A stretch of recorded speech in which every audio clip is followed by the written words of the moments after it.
Assalamualaikum warahmatullahi wabarakatuh. Ada beberapa karakteristik yang menurut saya perlu diteladani untuk kita hari ini yang pinginnya kan Islam yang rahmatan lil alamin. Ada beberapa catatan saya, beliau ini ternyata punya pemikiran yang penuh rahmat ketika memutuskan satu hukum. Misalnya itu ada beberapa catatan saya. Beliau banyak berfatwa dengan pertimbangan berpihak pada yang lemah. Beliau banyak berfatwa dengan pertimbangan memudahkan, tidak menyulitkan. Beliau banyak berfatwa dengan pertimbangan kemanusiaan. Saya contohkan itu kan, misalnya ketika beliau berfatwa bahwa pakaian yang terbuat dari emas dan perak itu harus wajib dijakati. Dengan kalau ketentuannya, kalau dalam fikih itu kan biasanya barang yang dipakai operatif itu kan beda dengan barang yang disimpan seperti emas, perak. Nah ini ada fatwa dari Imam Abu Hanifah, ya meskipun itu kita pakai setiap hari seperti pakaian, tapi kalau terbuat dari emas dan perak ya harus dijakati. Ini mungkin kalau dikiaskan, ini kias awur-awuran ya. Kalau teman-teman punya baju yang mahalnya luar biasa sehingga sampai 1 nisab zakat, ya harus dijakati. Kalau punya motor atau sepeda, sekarang kan lagi booming sepeda itu, yang mahalnya luar biasa, harus dipertimbangkan juga kewajiban zakatnya. Jangan seneng-seneng sendiri, tetap ingat berbagi dan kewajiban berbaginya. Termasuk fatwa beliau. Beliau berfatwa juga kalau orang itu punya utang, ya tidak wajib zakat. Ya karena orang yang hutang juga kan termasuk malak dari bagian 8 asnaf itu yang harus diberi zakat. Tapi ini menurut saya contoh-contoh pertimbangan fatwa yang berpihak pada fakir miskin, berpihak pada yang lemah. Yang kedua, Imam Abu Hanifah ini terkenal memudahkan kalau berfatwa. Di situ saya kasih contoh hukum ketika orang tidak tahu kiblat. Jadi orang sholat misalnya sangat gelap, atau mungkin kita pergi kemana sendirian, ndak ngerti arah, mau sholat, iki terus kiblatnya mana? Nah itu kan nanti ada yang punya pendapat, ya sesuai keyakinan. Kemudian kalau nanti ternyata terbukti salah kiblatnya, ya sholatnya harus diulang. Tapi Imam Abu Hanifah berfatwa, ya asalkan tadi sudah serius berusaha mencari kiblat yang benar, dan kemudian punya keyakinan di awal sholat mungkin ini yang benar, ya sudah, sholatnya sah, tidak perlu diulang. Syaratnya sudah berusaha mencari. Nah, ini menurut saya contoh kemudahan. Banyak gagasan-gagasan beliau yang isinya kemudahan-kemudahan. Kemudian ada juga kemanusiaan. Nanti bagi teman-teman ini yang muda-muda, kalau ada yang tanya, boleh enggak wali atau boleh enggak orang tua memaksa anaknya kawin? Kalau menurut Imam Abu Hanifah, perkawinan yang dilakukan secara paksa terhadap anak perempuan itu hukumnya tidak sah. Kalau anaknya menolak, ya terpaksa mestinya ya menolak ya. Nah ini pertimbangan kemanusiaan mestinya. Jadi bahkan nanti anak perempuan yang sudah sangat dewasa, umurnya sudah banyak, dipersilahkan mencari pasangan hidup sendiri. Ada yang bilang menurut Imam Abu Hanifah bahkan wali sifatnya tidak wajib, penyempurna saja untuk yang dewasa. Perempuan yang sudah dewasa dikiaskan dengan janda. Oke, cuma monggo ya, coba dicek lagi yang ahli fikih. Apa benar pendapatnya Imam Abu Hanifah seperti itu? Ini cuma saya untuk contoh saja bahwa inilah beberapa karakteristik cara berpikirnya Imam Abu Hanifah yang menurut saya sebentuk kebijaksanaan. Sehingga agama itu tidak jadi unsur problem, tidak jadi unsur beban dalam hidup kita. Karena kadang-kadang kita itu memposisikan agama sebagai beban hidup. Hadirnya agama membuat hidup kita tambah susah, tambah berat. Oh, ini menurut saya harusnya tidak begitu. Justru Allah menurunkan agama dengan segala tertib aturannya itu untuk hidup yang lebih nyaman, lebih mudah. Agama itu harusnya kebutuhan kita. Cuma mungkin karena salah menyikapi, salah menjalani, sehingga rasanya agama itu seperti beban dalam hidup. Oke. Terus kita lanjutkan. Belajar lagi kebijaksanaan dari Imam Abu Hanifah.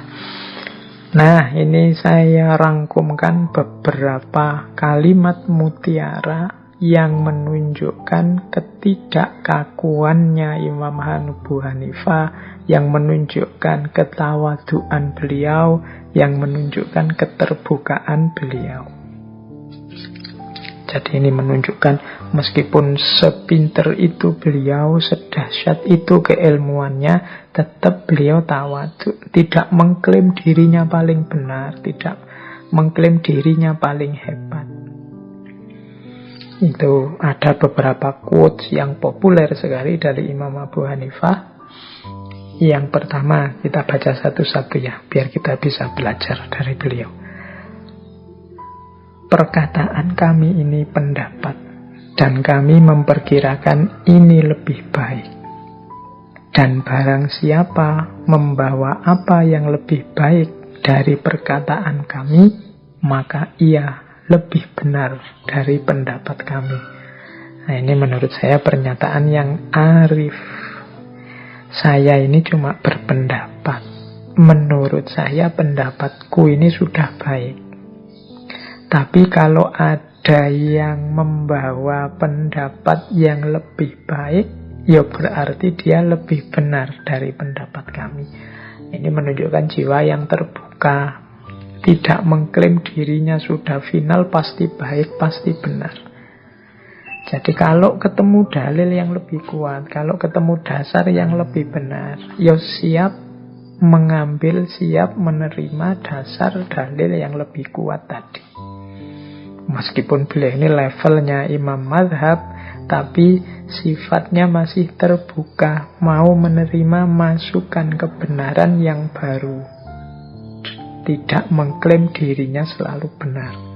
Ini menurut saya perlu diteladani. Kadang-kadang kita itu ilmu ini mau sidik baru ngerti 1-2 ayat, mengklaim dirinya sudah paham dan sangat paham tentang agama.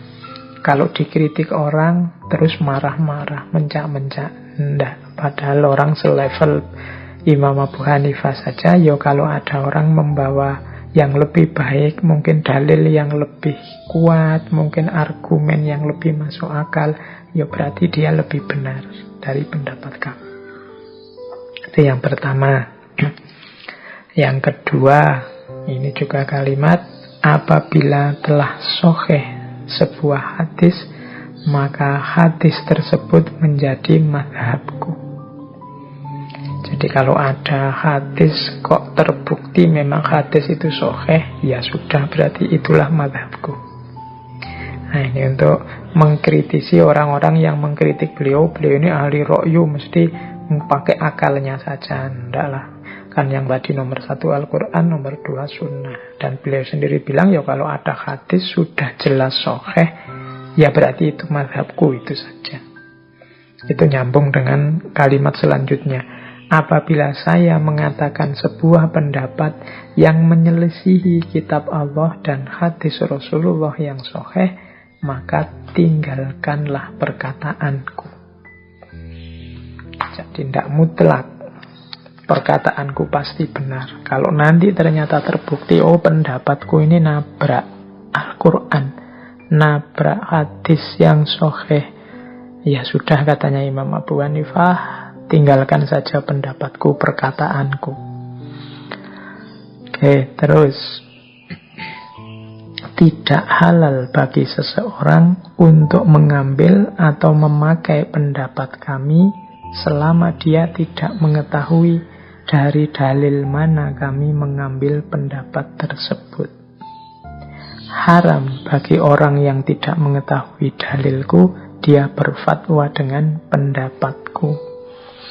Nah, ini jadi beliau tidak sekedar ingin diakui dan diikuti, tapi beliau ini ingin umat Islam itu ya cerdas, ya sadar dengan pilihan-pilihannya. Tidak cuma follower, tidak cuma mengikuti ini, mengikuti itu, tapi dia punya argumen, punya dasar mengapa dia ikut ini, ikut itu, dan dalilnya apa. Makanya Imam Abu Hanifah melarang orang hanya ikut saja tidak tahu dalilnya. Monggo kalau mau ikut pendapatku, mungkin dengan kata lain begitu, tapi lihat juga argumennya, lihat juga dalilnya yang digunakan.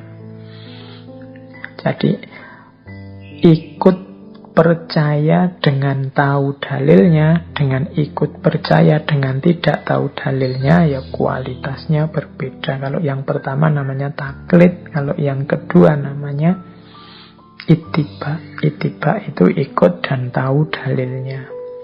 Kalau taklid itu pokoknya manut saja. Pendapatnya Imam Abu Hanifah apa? Ini, ya sudah saya ikut, itu manut saja.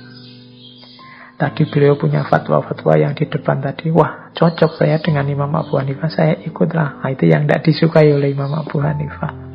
Mbok ya kamu cek dulu dalilnya, alasannya beliau berfatwa begitu. Biar hidup kita ini hidup yang sadar, bukan hanya hidup yang ikut-ikutan.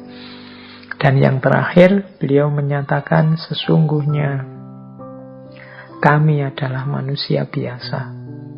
Kami berpendapat pada hari ini dan kami rujuk atau kami batalkan pendapat tersebut pada pagi harinya atau esok harinya, mungkin maksudnya begitu.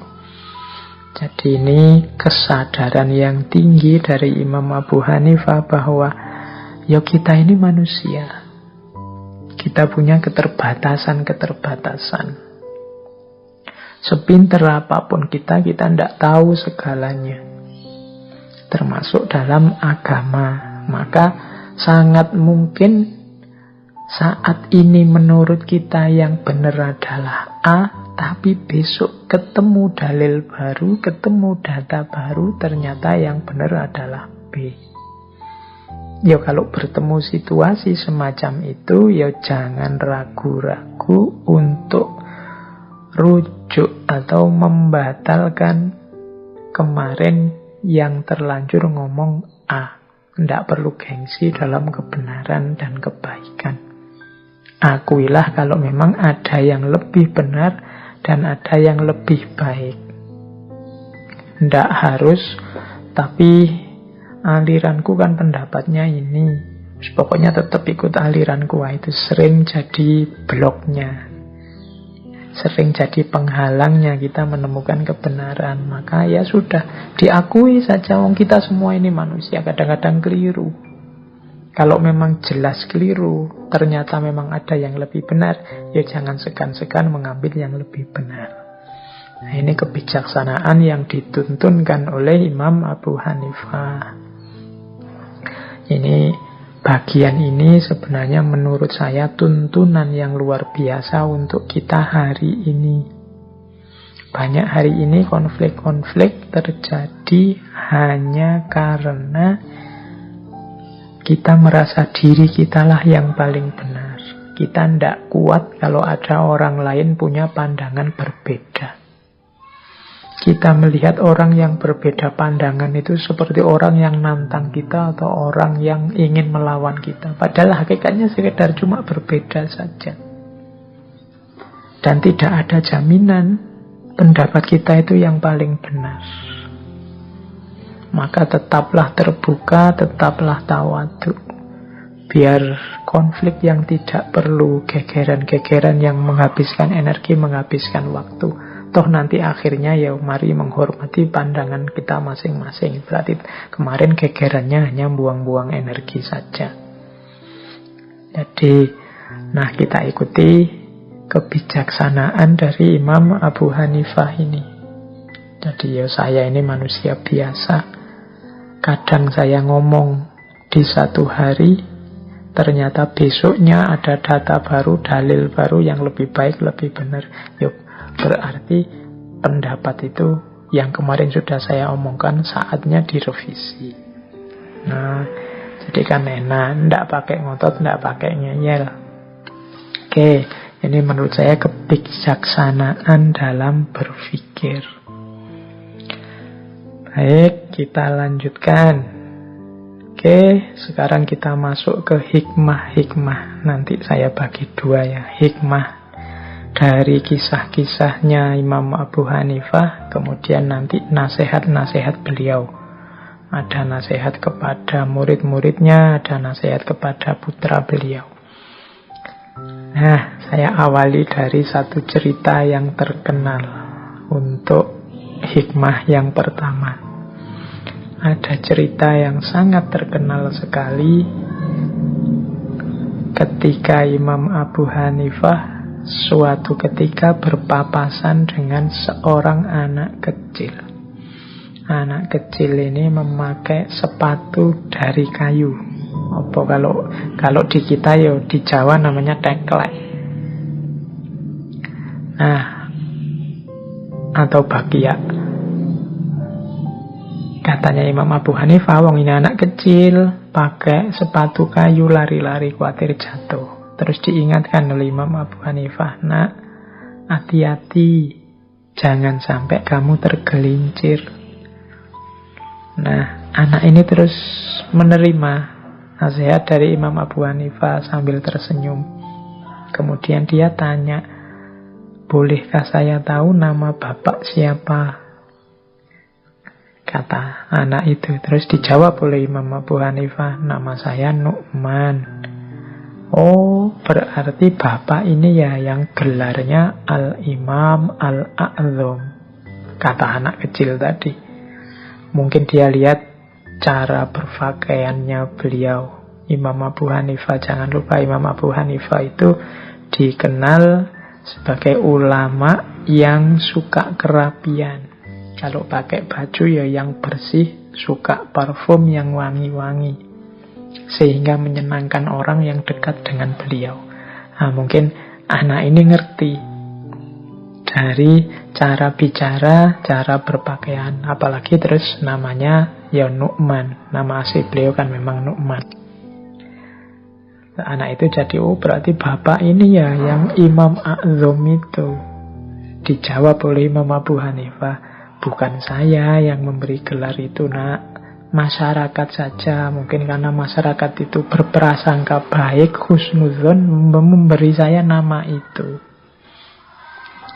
Terus anak itu bilang begini, ini mungkin dapat ilham langsung dari Allah atau bagaimana, saya tidak tahu. Tiba-tiba dari mulut anak ini keluar kata-kata, wahai imam, hati-hatilah dengan gelar bapak. Jangan sampai bapak tergelincir ke neraka karena gelar.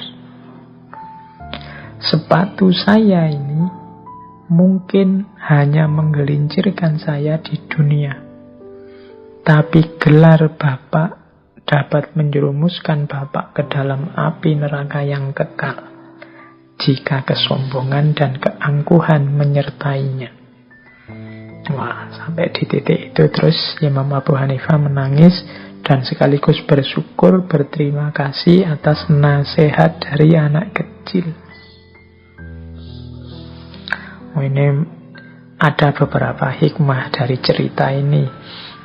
Yang jelas yang pertama adalah kebaikan, nasihat itu bisa datang dari mana saja. Tergantung kita ini terbuka apa tidak. Tergantung kita ini bisa tawadhu menerima masukan atau tidak.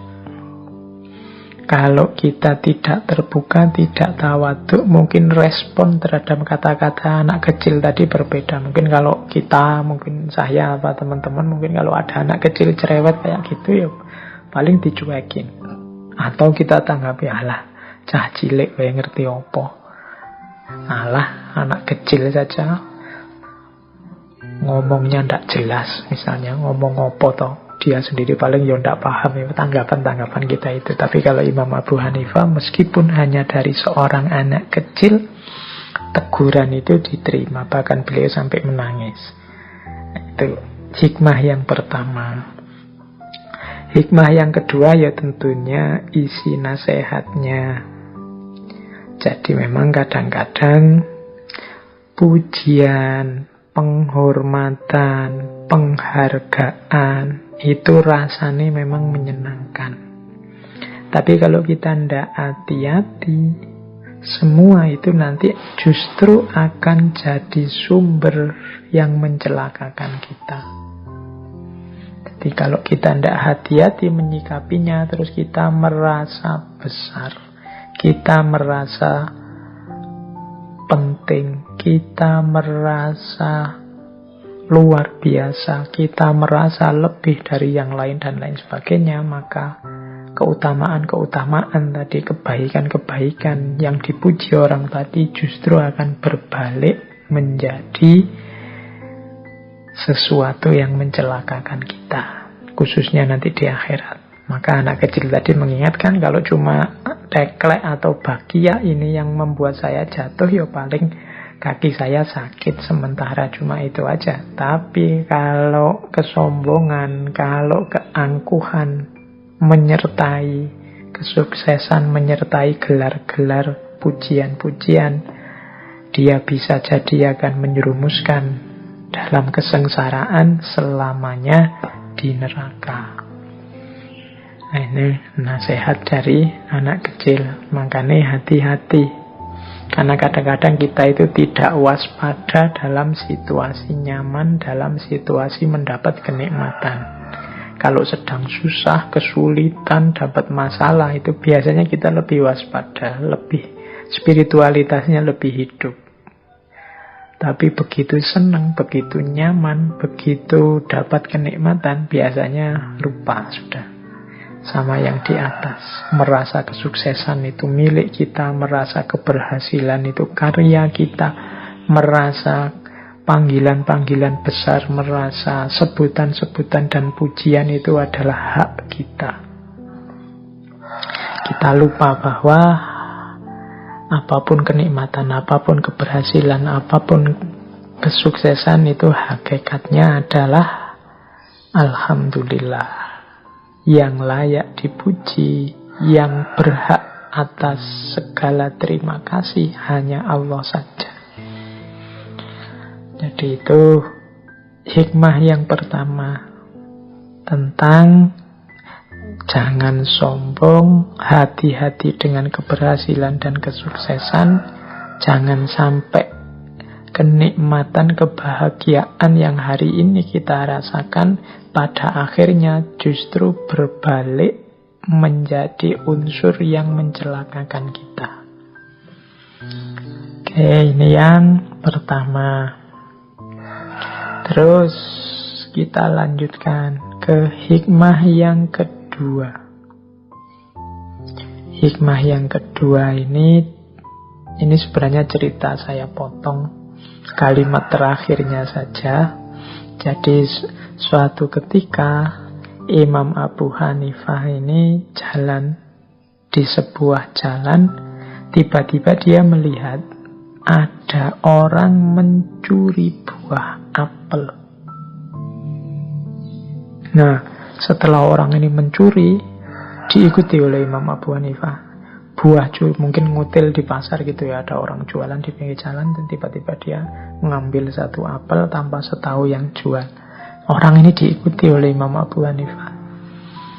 Nah, terus setelah diikuti, apelnya ini terus disedekahkan pada orang tidak mampu.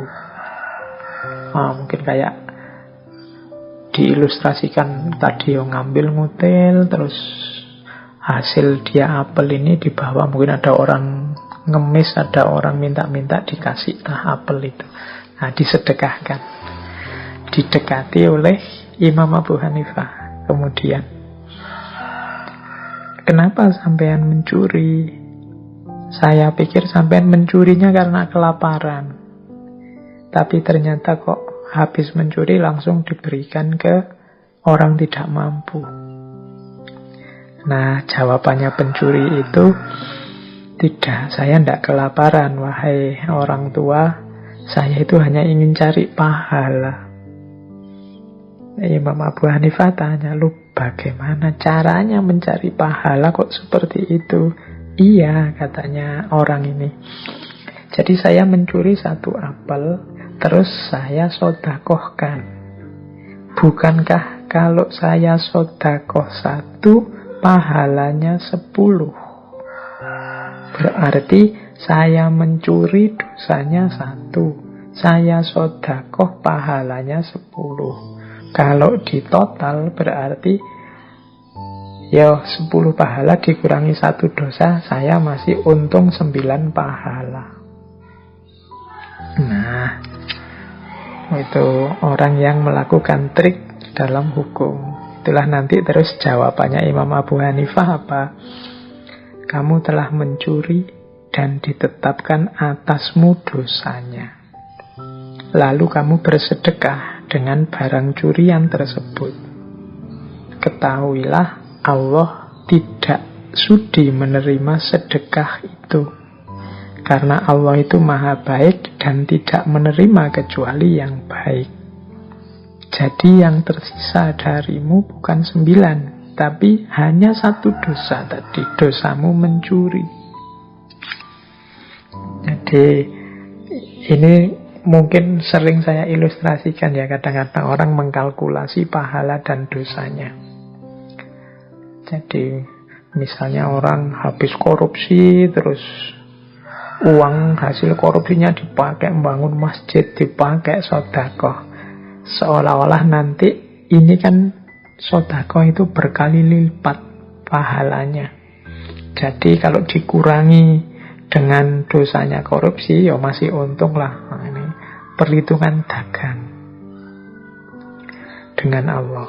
Jangan lupa, katanya Imam Abu Hanifah, bersedekah atau melakukan kebaikan itu diterima kalau jalannya juga baik. Mencuri, ya itu jelas bukan jalan yang baik. Berarti sedekahnya pasti tidak diterima. Maka jangan dihitung bahwa dia berkali lipat. Tidak diterima. Kalau tidak diterima kan nilainya 0. Berarti yang tersisa apa? Dosamu mencuri, dosamu korupsi saja. Jadi misalnya habis korupsi dipakai umroh misalnya, seolah-olah terus dosanya bisa hapus. Enggak. Kebalikannya malah, umrohnya tidak diterima. Kenapa? Karena menggunakan jalan yang jelek, jalan yang salah. Allah tidak menerima sedekahnya, Allah tidak menerima umrohnya. Kenapa? Jalannya keliru. Yang tersisa tetap hanya dosanya saja. Jadi matematikanya salah. Jadi ya kalau diterima, wong ya tidak diterima. Kenapa tidak diterima? Jalannya salah. Kalau jalannya salah kan tidak nyampe. Sedekah dengan jalan maling, tidak nyampe. Nah ini hikmah ya, kita sering mengkalkulasi seolah-olah kalau dosa kita sedikit dikurangi amal kita yang banyak, hasilnya masih plus. Ya jangan lupa nanti ada amal kecil bisa meruntuhkan dosa-dosa yang besar, dan sebaliknya ada dosa yang kecil bisa meruntuhkan amal-amal yang besar luar biasa. Kalau Allah menghendaki, maka jangan bangga dengan amal-amal kita yang besar, juga jangan putus asa dengan kurangnya amal-amal baik kita. tetap berusaha, insya Allah nanti Allah datang dengan ridhonya. Tidak harus dikalkulasi sampai detail bahwa ini pahalanya sekian, insya Allah kalau digabung dengan dosaku ya masih surplus dan lain sebagainya. Lakukan kebaikan sebanyak mungkin yang kita mampu.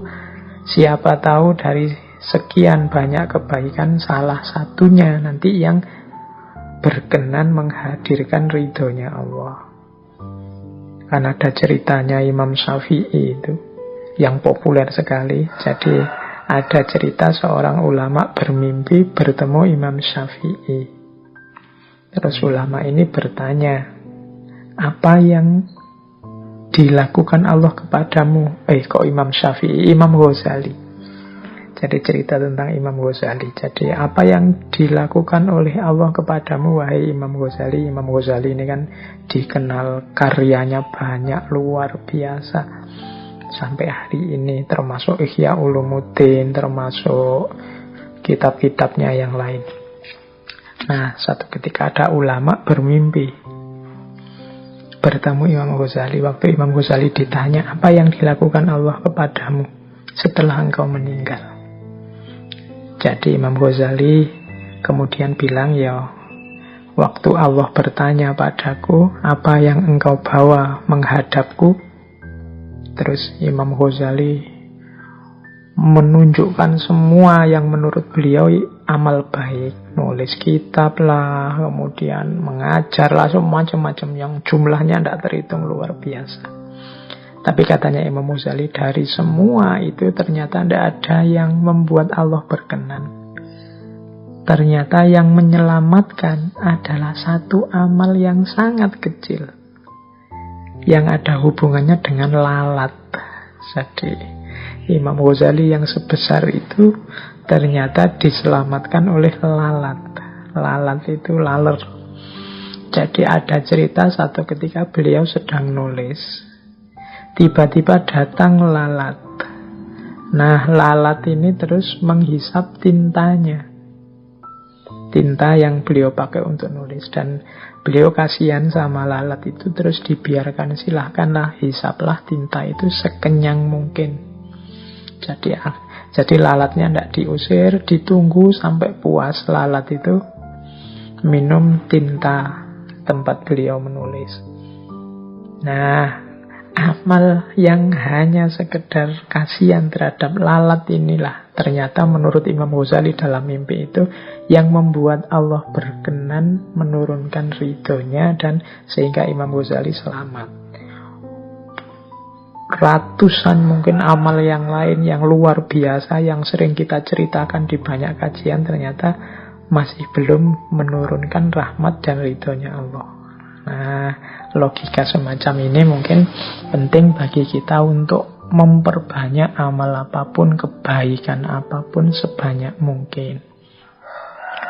Terus yang kedua, kita cari hikmah lagi ya. Selanjutnya ada cerita tentang Imam Abu Hanifah. Jadi satu ketika Imam Abu Hanifah ini mendengar orang memujinya. Ya karena beliau orang besar, pengagumnya banyak, pengikutnya banyak, banyak orang memujinya. Cirinya Imam Abu Hanifah itu kalau dipuji orang, dia akan melakukan lebih dari itu. Jadi kalau ada orang misalnya, wah Imam Abu Hanifah itu kalau malam dia sholat sekian puluh rakaat, tidak pernah putus. Ketika beliau mendengar ini, besoknya beliau akan sholat malam lebih banyak dari itu. Kalau ada orang bilang Imam Abu Hanifah itu kalau malam separuh waktunya untuk beribadah saja, maka besoknya beliau akan ibadah lebih banyak dari itu. Nah, terus muridnya bertanya, kok harus begitu sih guru? Mbok ya biasa saja. Katanya Imam Abu Hanifah, ndak, aku tidak ingin termasuk orang-orang yang digambarkan oleh Allah dalam surat Ali Imran ayat 188. Jadi yaitu orang-orang yang suka dipuji atas perbuatan yang belum mereka kerjakan.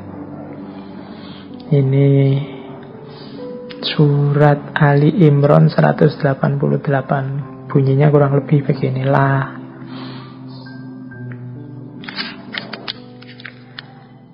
La tahsabannal ladzina yafrahuna bima atau wa tuhibbuna wa yuhibbuna ayyuhmadu bima lam yaf'alu fala tahsabannahum bima fazatin minal azab walahum azabun alim. Kurang lebih begitu, semoga tidak salah.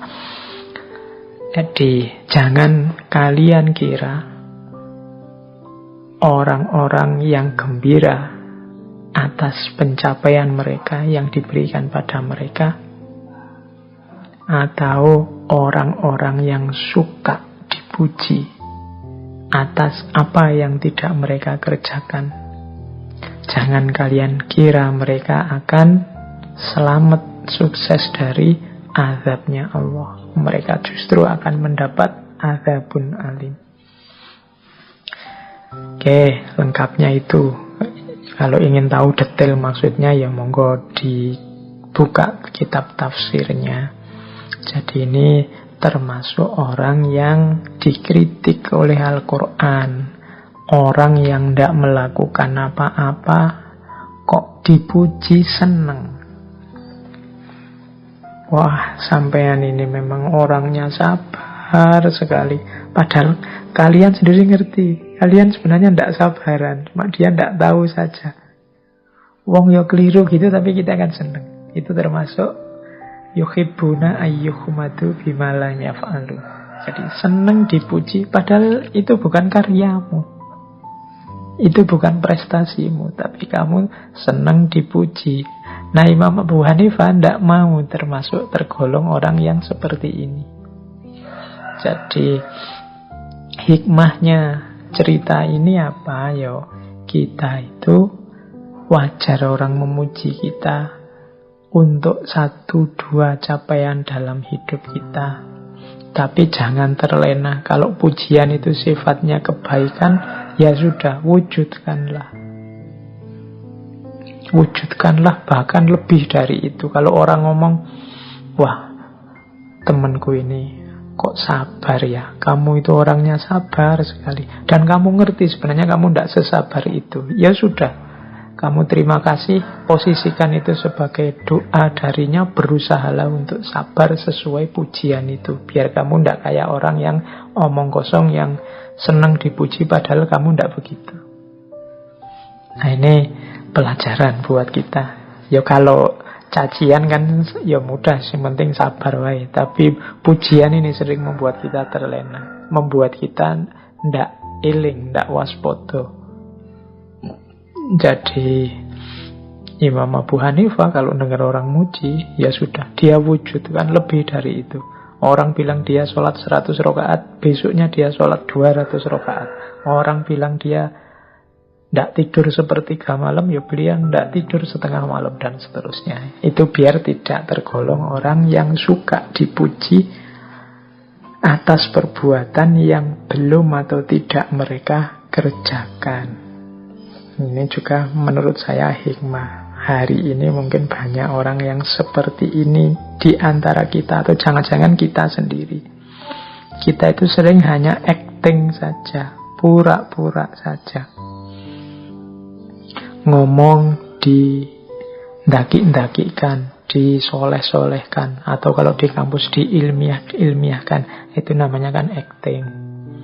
Terus orang memuji kita dan kita bangga, padahal tadi ya cuma acting. Jadi ini hikmah ini penting untuk kita hari ini agar tetap eling, tetap waspada, tidak lupa diri. Karena mungkin tumpuan pujian itu membuat kita justru tidak bisa membaca diri kita yang sebenarnya. Kita merasa kita sudah sangat baik, kita merasa kita sudah sangat bagus, kita merasa kita ini sudah sangat luar biasa. Tapi kalau dipikir-pikir, mungkin tidak begitu.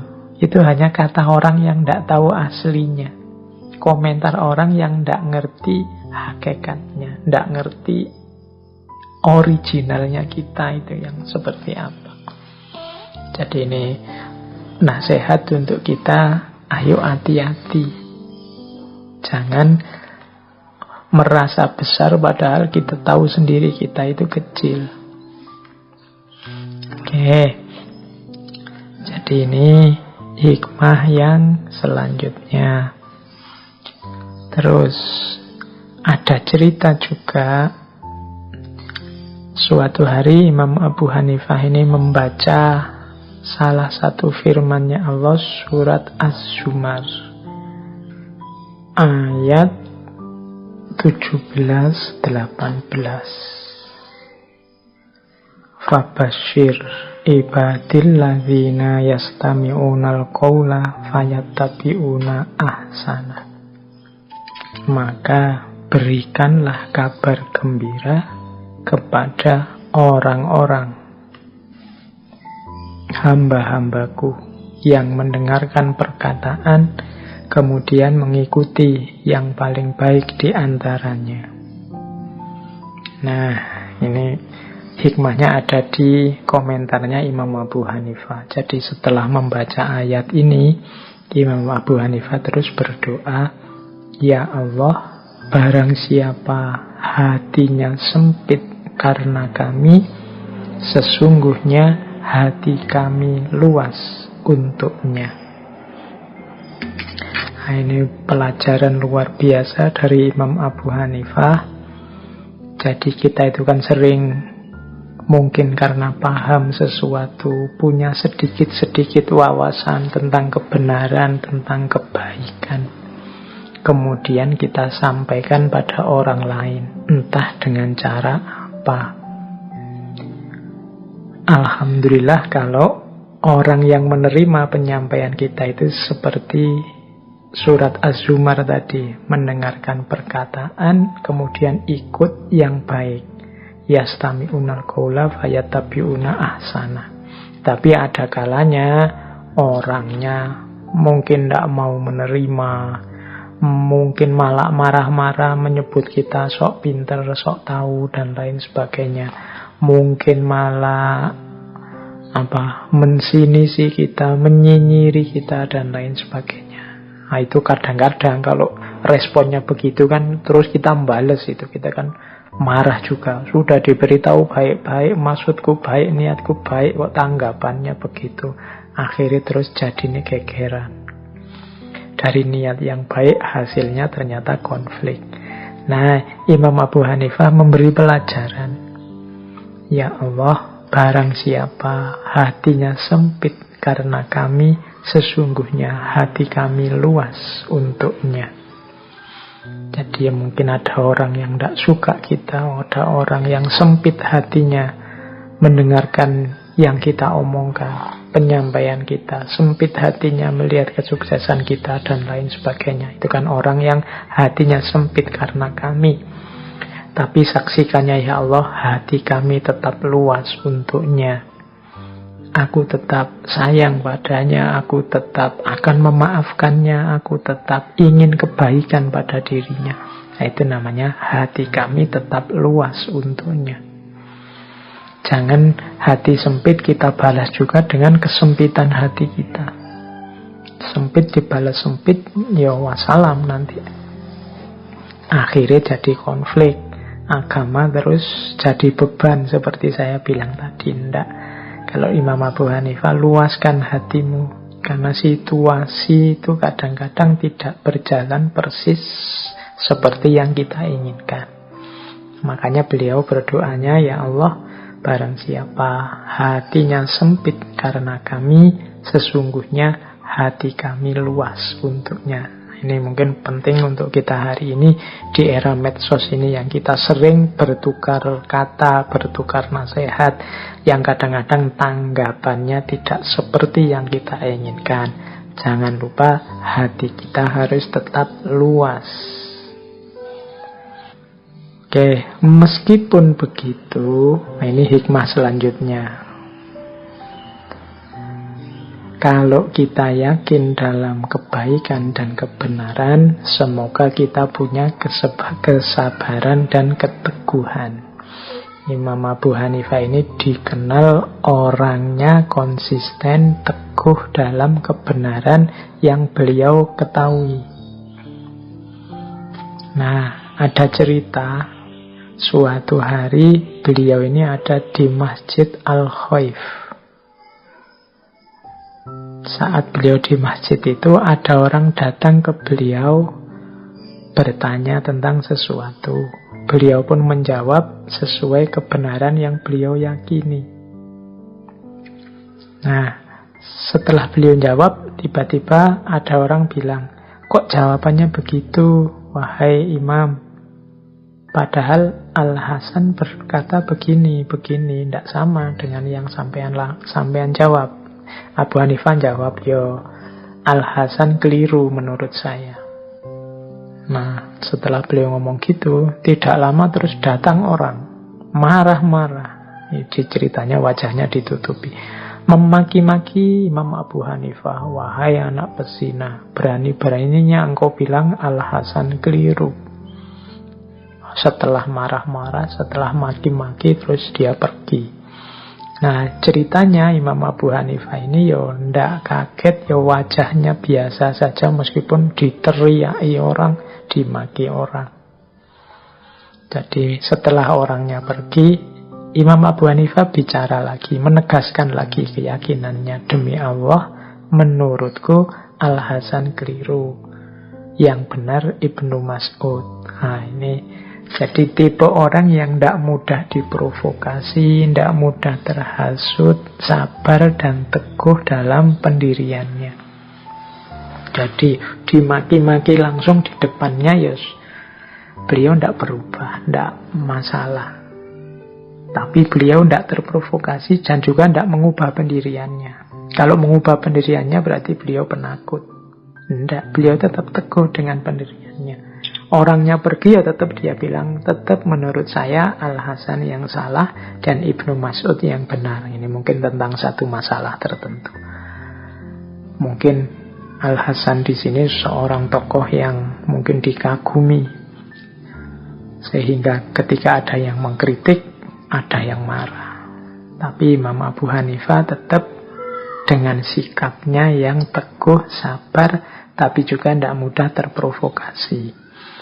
Ini juga menurut saya pelajaran yang penting dalam kita menjalani hidup hari ini, yang berseliweran caci maki, tidak sekedar kritik, berseliweran kritikan-kritikan pedas, kadang tidak mengarah, kritik yang tidak mencerdaskan, tapi kritik yang menghancurkan. Nah, itu sikap-sikap seperti yang dilakukan oleh Imam Abu Hanifah ini menurut saya penting bagi kita untuk dipedomani. Baik, sekarang kita lanjutkan dengan nasihat-nasihat beliau. Jadi kalau tadi kan hikmah-hikmah dari beberapa fragmen kehidupan beliau. Sekarang kita lanjutkan dengan nasihat-nasihat beliau. Yang pertama, ini nasihat beliau kepada murid utama beliau, Yusuf bin Khalid As-Simani. Ini nasihat kepada Yusuf bin Khalid As-Simani saat muridnya ini akan terjun mengabdi ke tengah masyarakat. Ya, nasihatnya panjang, sebenarnya saya potong beberapa saja untuk menggambarkan bagaimana cara menghadapi masyarakat yang dinasihatkan oleh Imam Abu Hanifah kepada Yusuf bin Khalid. Katanya Imam Abu Hanifah antara lain begini: jika engkau salah dalam berinteraksi dengan masyarakat, mereka akan menjadi musuhmu, sekalipun mereka adalah bapak dan ibumu. Tetapi jika engkau berinteraksi dengan baik, sekalipun mereka bukan kerabatmu, mereka akan menjadi seperti bapak dan ibumu. Ini yang pertama menasehati, ya karena kita ini hidup di tengah masyarakat, ya kita harus berinteraksi dengan baik di tengah masyarakat, dengan masyarakat. Jangan mencari masalah, jangan bikin konflik di tengah masyarakat, jangan mancing yang membuat mereka tersinggung, membuat mereka marah dan tidak berkenan. Karena kita hidup di tengah-tengah mereka. Kalau kita tidak baik dengan mereka, mereka akan jadi musuh kita. Dan bermusuhan dengan masyarakat itu ya kiamat dalam hidup kita. Bahkan seandainya mereka bapak dan ibu kita sendiri, itu kan juga orang-orang sekeliling kita. Jadi bahkan ibu bapak, kalau kita mempergaulinya tidak baik, ya bisa jadi musuh. Maka perhatikan pertama-tama interaksimu dengan mereka. Kalau engkau baik dengan masyarakatmu, meskipun mereka orang lain, bahkan mereka bisa menjadi seperti bapak dan ibumu. Itu nasihat pertama. Nasihat kedua, sebaiknya engkau mengikuti kemauan masyarakat. Sabar, baik budi, lapang dada. Berpenampilan baik, berbanyaklah memakai minyak wangi, lemah lembutlah. Jangan banyak mencela sehingga sulit berbuat adil. Peliharalah sholatmu, sedekahkanlah makananmu, karena orang bakhil tidak akan bisa dijadikan pemimpin. Kunjungilah orang yang mengunjungi kamu. Nah, ini pesan-pesannya Imam Abu Hanifah saat kita hidup di tengah masyarakat. Ikuti kemauan masyarakat. Jadi kita harus paham ini sebenarnya keinginannya masyarakat apa sih, kita ikuti. Mungkin berat, karena beberapa mungkin tidak cocok dengan kita. Tapi ya tetap sabar. Tetap baik budi pekerti kita dan lapang dada. Yang luas hatinya. Kemudian juga perhatikan penampilan. Perbanyak memakai minyak wangi dan lemah lembutlah. Wah, ini adabnya di tengah masyarakat. Biar masyarakat tidak lari, tidak menghindar, tidak muak melihat kita, ya tampil yang baik. Syukur-syukur nambah minyak wangi. Lemah lembut, tidak membentak-bentak, tidak marah-marah. Jadi kalau teman-teman jeli nasihat untuk lemah lembut itu ada di sangat banyak ulama, bahkan mungkin hampir semua. Karena memang Islam itu pencirinya salam, damai, lemah lembut. Oke, jadi ayo berinteraksi dengan masyarakat dengan baik, berpakaian yang pantas, yang sopan, syukur-syukur wangi-wangian dipakai biar mereka betah dekat dengan kita, dan lemah lembut. Kemudian jangan banyak mencela. Kenapa? Kalau engkau banyak mencela, engkau akan sulit berbuat adil. Ini nama lain, jangan disetir oleh kebencianmu. Yang kita cela itu kan sesuatu yang kita benci. Kalau hidup kita isinya hanya kebencian-kebencian, ya kita akan susah adil. Jangan lupa dukung interaksi yang baik di tengah masyarakat dengan unsur vertikal yang juga positif, hubungan kita dengan Allah yang juga positif, yaitu jangan lupa sholatmu, peliharalah sholatmu. Terus sedekahkan makananmu, karena orang yang bakhil tidak akan bisa dijadikan pemimpin. Kalau engkau pelit, orang tidak akan mau mengikuti nasihatmu, mengikuti tuntunanmu, apalagi menjadikanmu pemimpin. Wong dasarnya engkau pelit berbagi. Orang pelit itu kalau melakukan sesuatu, orang curiga. Jangan-jangan ada kepentingan dia ingin mengambil untung saja. Karena biasanya dia tidak mau berbagi. Dan yang terakhir, kunjungi orang yang mengunjungi kamu. Saling mengunjungi, silaturahim. Terus perlakukan manusia sebagaimana engkau memperlakukan diri sendiri. Ridholah seperti engkau ridho terhadap dirimu sendiri. Jangan membebani manusia sesuatu yang tidak mereka bebankan kepadamu. Kedepankanlah niat baik kepada mereka. Pakailah kejujuran, buanglah kecongkaan. Jauh-jauh. Jangan sekali-sekali engkau berkhianat, walaupun mereka mengkhianatimu. Pegang teguhlah kesetiaan dan takwa, maka Allah akan selalu bersamamu. Ini sebenarnya saya tidak perlu menjelaskan detail satu-satu. Insya Allah teman-teman saya baca saja sudah ngerti ya. Perlakukan manusia sebagaimana engkau memperlakukan dirimu. Kalau engkau tidak mau dimaki orang, kalau engkau sakit, dikritik orang secara semena-mena hanya untuk menghancurkanmu, maka jangan engkau mengkritik orang semena-mena hanya untuk menghancurkannya. Kalau engkau tidak suka orang mengkhianatimu, jangan engkau khianati dia. Kalau engkau tidak ridho ada orang yang berbuat jahat padamu, ya jangan berbuat jahat pada mereka. Dan jangan membebani manusia sesuatu yang tidak mereka bebankan padamu. Jadi kalau masyarakat tidak menyulitkan kita, ya mbok jangan menyulitkan mereka. Kita husnudzon saja, kita jujur pada mereka, tidak sombong, tidak mentang-mentang di depan mereka. Inilah sebenarnya kunci-kunci membangun kehidupan damai di tengah masyarakat. Ya kalau semua anggota masyarakat memakai prinsip-prinsip ini, ya insya Allah nanti kehidupan bersama kita di tengah masyarakat juga nyaman, aman, produktif. Kehadiran yang lain mendukung kehadiran kita. Demikian juga sebaliknya. Jadi ini yang dinasehatkan oleh Imam Abu Hanifah sebelum muridnya ini terjun ke tengah masyarakat.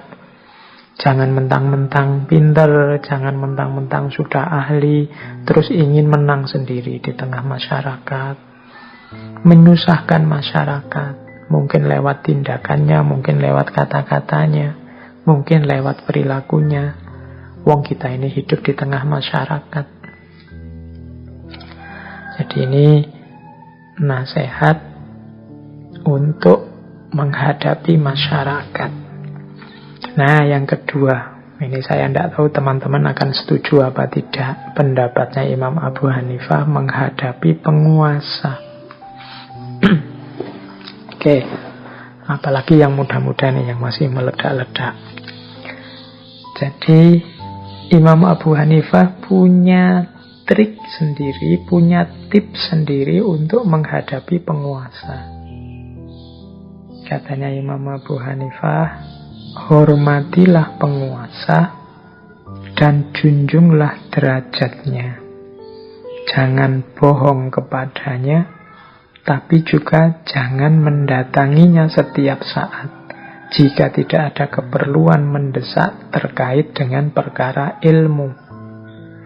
Sebab jika engkau terlalu sering mengunjungi penguasa, dia akan meremehkanmu dan kedudukanmu akan mengecil di matanya. Jadi ya kita patuhi penguasa, wong mereka juga ulil amri yang katanya Al-Quran juga harus kita patuhi. Kita tidak curang, kita tidak bohong di depan penguasa, kita hormati, kita junjung derajatnya. Tapi katanya Imam Abu Hanifah, jangan sering-sering datang, jangan sering-sering menghadap. Jadi kalau tidak ada keperluan mendesak, menjauh saja dari penguasa. Keperluan mendesak itu ya keperluan yang berhubungan dengan ilmu, bukan berhubungan dengan harta atau kepentingan yang lain. Jadi bukan kita ini maksudnya murid-muridnya ya, berarti para ulama. yang mendatangi mereka. Ya kalau butuh ya mereka yang mendatangi kita, kecuali memang ada yang urgent sekali urusan dengan ilmu. Mungkin ada kebenaran yang dilanggar, atau mungkin ada hal-hal dalam ilmu yang tidak ditunaikan. Boleh menghadap. Mengapa sih jangan sering-sering menghadap? Karena kalau engkau sering mengunjungi penguasa, dia akan meremehkanmu. Kedudukanmu akan kecil di matanya. Yo kita, yang para ulama maksudnya, bukan saya, ini atas nama Imam Hanafi, kalau kita sering menghadap penguasa itu yo kita akan mengecilkan kedudukan kita sendiri. Dia akan meremehkan kita, seolah-olah kita yang butuh mereka, padahal harusnya mereka yang butuh kita, para ulama. Nah, ini nasihatnya Imam Abu Hanifah. Apa ndak boleh ketemu penguasa? Boleh, ini ya jangan sering-sering. Dan kalau bisa ya ketemu itu untuk urusan yang eksistensial, urusan yang penting. Ya urusan ilmu yang jelas yang paling penting. Terus ini yang pertama ya, untuk yang teman-teman muda, ini kan elit-elit intelektual, calon-calon ulama. Yang kedua, tentang penguasa. Jika engkau melihat penguasa melakukan sesuatu yang tidak sesuai dengan pendapat yang engkau anut, katakanlah itu padanya seraya tetap menjaga sikap loyalmu kepadanya.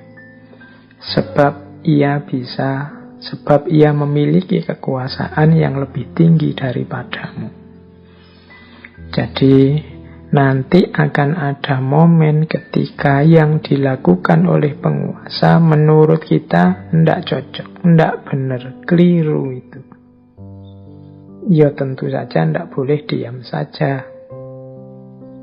Jadi kita harus mengingatkan wong keliru, tapi ingatkan secara baik sambil tetap tunjukkan bahwa engkau masih loyal kepadanya. Tidak dalam rangka ingin meruntuhkan dia atau menjatuhkan dia, enggak. Tapi dia melakukan sesuatu yang keliru yang harus diingatkan. Imam Abu Hanifah memberi contoh. Engkau bisa berkata kepadanya seperti ini. Saya tetap loyal kepadamu, wahai Sultan, dalam hal-hal di mana engkau memiliki kekuasaan atasku. Tetapi tindakanmu tidak sesuai dengan ilmu dan pendapat yang aku miliki.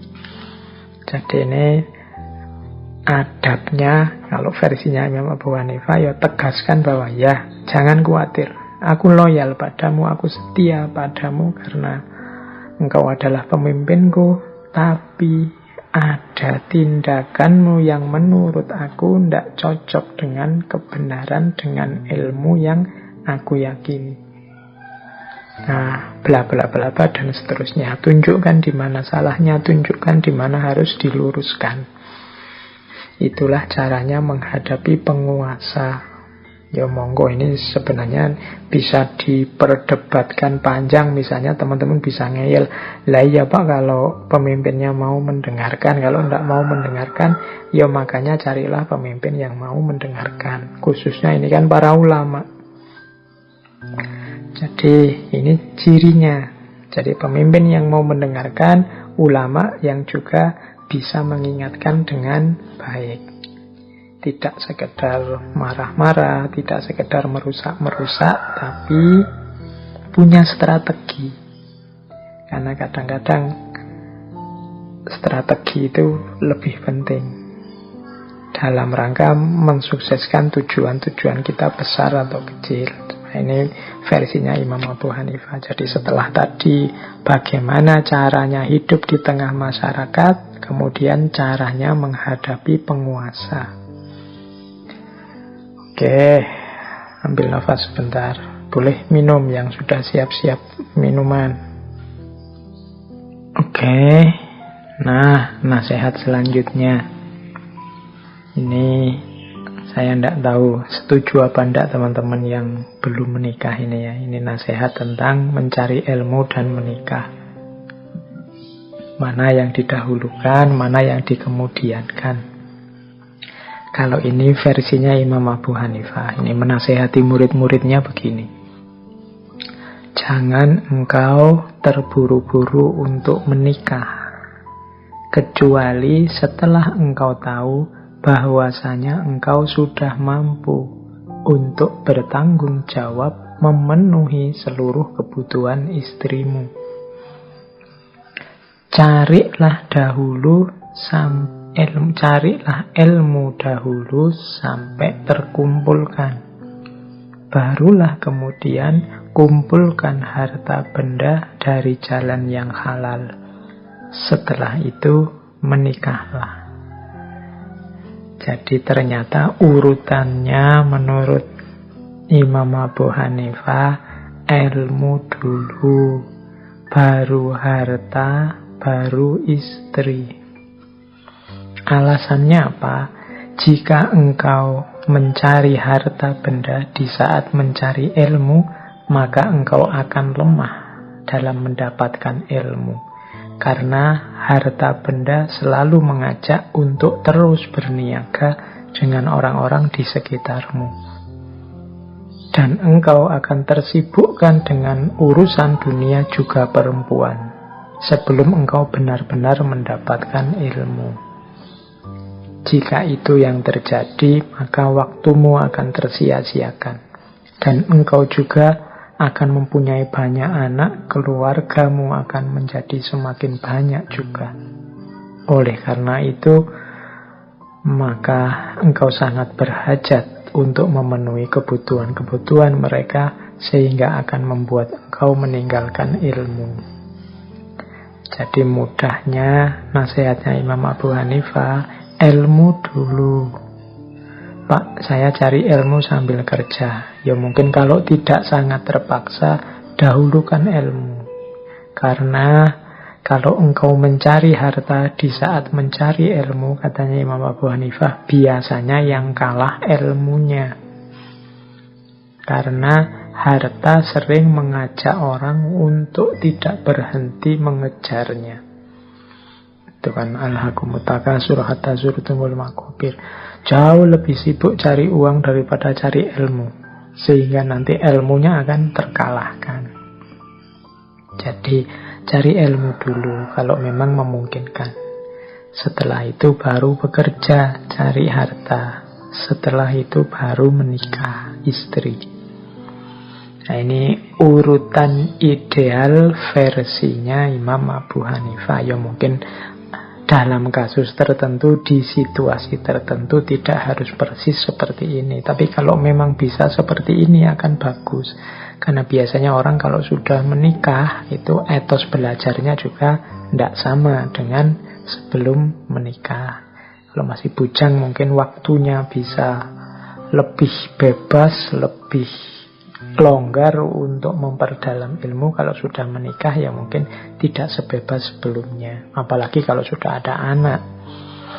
Jadi cari ilmu dulu, baru bekerja, baru menikah. Ya saya bilang ini bukan harga mati, tapi kalau bisa seperti ini ideal. Ya mungkin dalam kasus orang tertentu menikah dulu, mungkin dalam budaya tertentu bisa menikah dulu, kemudian baru cari ilmu, dan kerjanya yo bareng-bareng cari ilmu itu dan lain sebagainya. Bagi saya pelajaran utamanya adalah rancanglah hidupmu secara baik. Jadi jangan asal dijalani atau jangan dicueki sak melaku-melakune, dirancang.